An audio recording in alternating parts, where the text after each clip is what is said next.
deleted Twitter today and I'm satisfied with that decision. I finally did it. I've been thinking about it for the last year and a bit. I had been holding off because I managed to get my actual name when Twitter first launched. Even so, I never really used it until the last few years, and it was mostly to check breaking news. Was this decision because of Elon? No. While I don't like the guy, it was a dumpster fire long before he bought it. Now it's just a worse one. The amount of fake information and straight up lies and hate on there, particularly the shit aimed at stirring up the right wing, is why. At one point I would just have logged off and ignored it again for years. But now, it's simply out of principle. I can no longer support a platform that allows so much impactful lies to go on. Just can't. I'm even at this point with Facebook. I've seen posts that were straight up bigotry or racism. I've reported them just to see the post be left there and told they don't go against community standards. The hell they don't. It's literally in the community standards. No hate speech based on gender or race, and this has gotten worse too. No more. I will not support platforms that support hate. Edit, I want to point out that I mostly deleted Twitter for my own mental health. I fall down those rabbit holes of shit on there and it affects my mental health for sure. I didn't cry at the dentist today. I just needed to tell someone. I've been terrified of the dentist my whole life. My mom severely neglected me as a kid and my teeth have always been a huge point of suffering for me. My teeth have caused me embarrassment, financial and health-related setbacks, relationship issues, etc. I've been through dentist after dentist and each of them had met me with the same condescending behavior. Being low income did not help that whatsoever. I'm finally able to afford a good dentist and I found one down the block that does everything I need. It has taken me 20 plus years to be comfortable in a dentist's chair. They ask what I don't know, let me ask my own questions, and taught me how to properly care for my teeth without babying me or speaking down to me like I'm stupid. Sure, I could have Googled how to brush teeth, but it truly isn't the same as a kind woman gently walking you through each step, and how exactly to do it. She did say, since you weren't taught to floss, I'm sure you weren't taught how to brush right either. And it triggered my embarrassment. She very quickly moved into the correct angle to brush each section of my teeth, and the embarrassment faded as fast as it appeared. Brother ruined my wedding by proposing, so I ruined his proposal. Throwaway account. I 35M have a young brother Todd 29M who had a complicated birth and had to stay a month in the ICU, and because of that my parents have always dotted on him and almost denied him nothing, even if it was to the detriment of my sister Abby 32F and I. My brother drinks in on the attention and has on more than one occasion made himself the center of attention at either my sister's, or a cousin's special event. Because of this, Abby and I have a strained relationship with Todd and our parents. Unfortunately, Todd met and fell in love with Lucy 24F, who announced her own pregnancy at the baby shower my mom held for Abby. When I proposed to my wife Michelle 30F, I just wanted to elope, but she really wanted her family to be there, so I invited my family out of obligation. While out, my best man Jim 35M noticed a receipt from a jewelry store slipped out of Todd's pocket. Jim confronted Todd about this, which led to an argument. Jim told me everything and I told Todd that he was no longer going to be a groomsman because I knew he was going to propose at my wedding. Todd cried to our parents, and which led to a blowout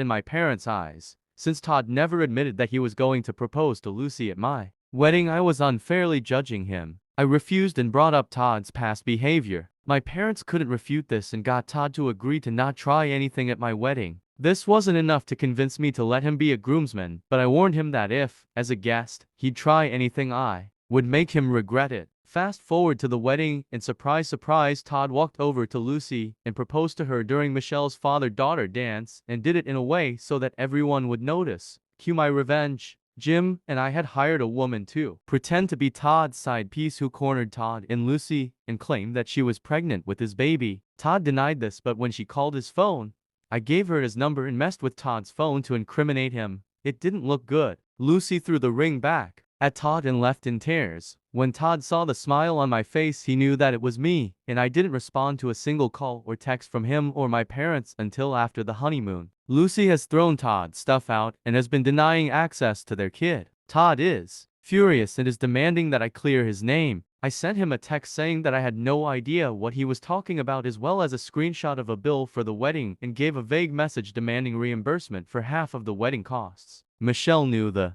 whole time what I was planning and gave me the green light after Todd ruined her moment with her dad. So I felt pretty good, but now even Abby thinks I went too far. I'll come back so long as Larry isn't there. Got permission to share this from my buddy who is a software engineer. Background to give you some background on my friend Tim. Made up name. He has been programming since he was like 7 years old. Tim said by the time he got to college he breezed through most of his Comp C classes because a lot of the content they were covering he had already mastered years prior. Tim is an excellent programmer. Tim's career has been quite successful. He's worked for Google, Facebook, Amazon, and finally a hedge fund. The story starts at the hedge fund. Tim works a lot with AI technology, and at this hedge fund he was the lead programmer manager who spearheaded an effort to optimize their AI that helped them complete literally millions of trades a day. To say his work had a massive impact was an understatement. All of this is going on with COVID-19 in the background. Due to COVID-19, they went to a work-from-home model, where my friend Tim kept working. During the work-from-home, Tim was looking around his fancy $4,500 NYC apartment and wished for things like a yard, a heated pool, a nice 3-car garage, and not living in a high-rise. It dawned on Tim that he could leave NYC.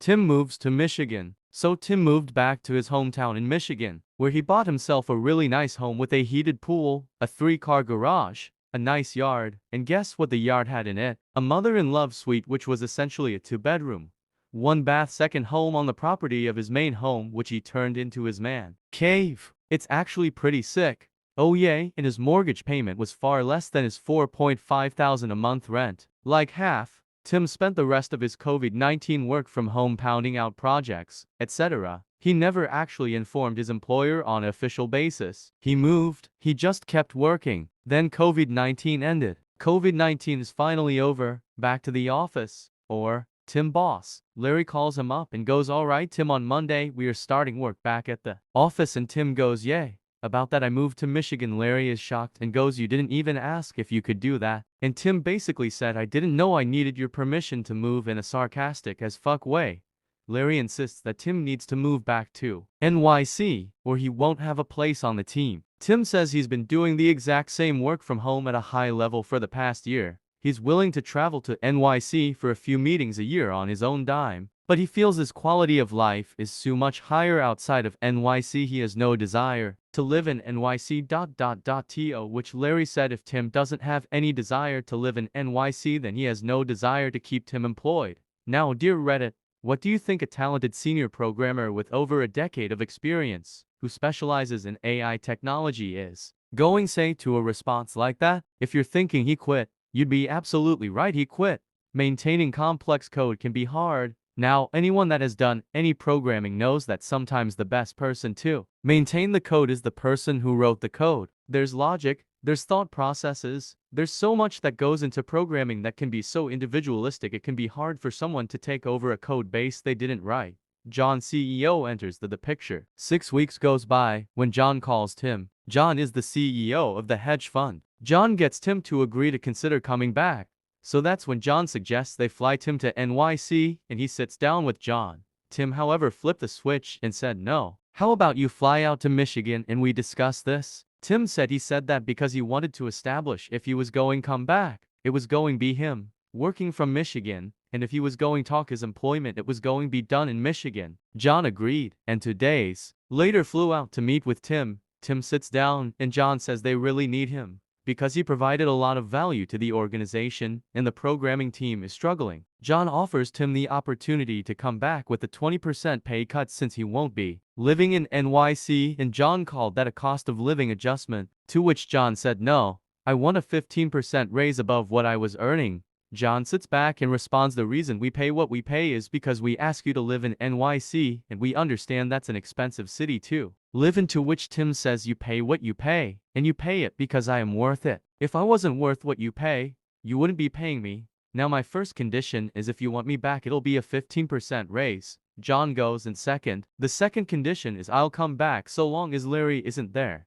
John sighs, you're asking for too much, to which Tim goes, you don't need to bring me back if you don't want to. I'll be fine elsewhere. John goes, I'll talk to the partners. Tim says my offer is so good till Friday. John goes, what do you mean? Tim says next Monday is when I'm going start looking for work. This offer is good until Friday. It was Tuesday John leaves. That Thursday the phone rings. It's John.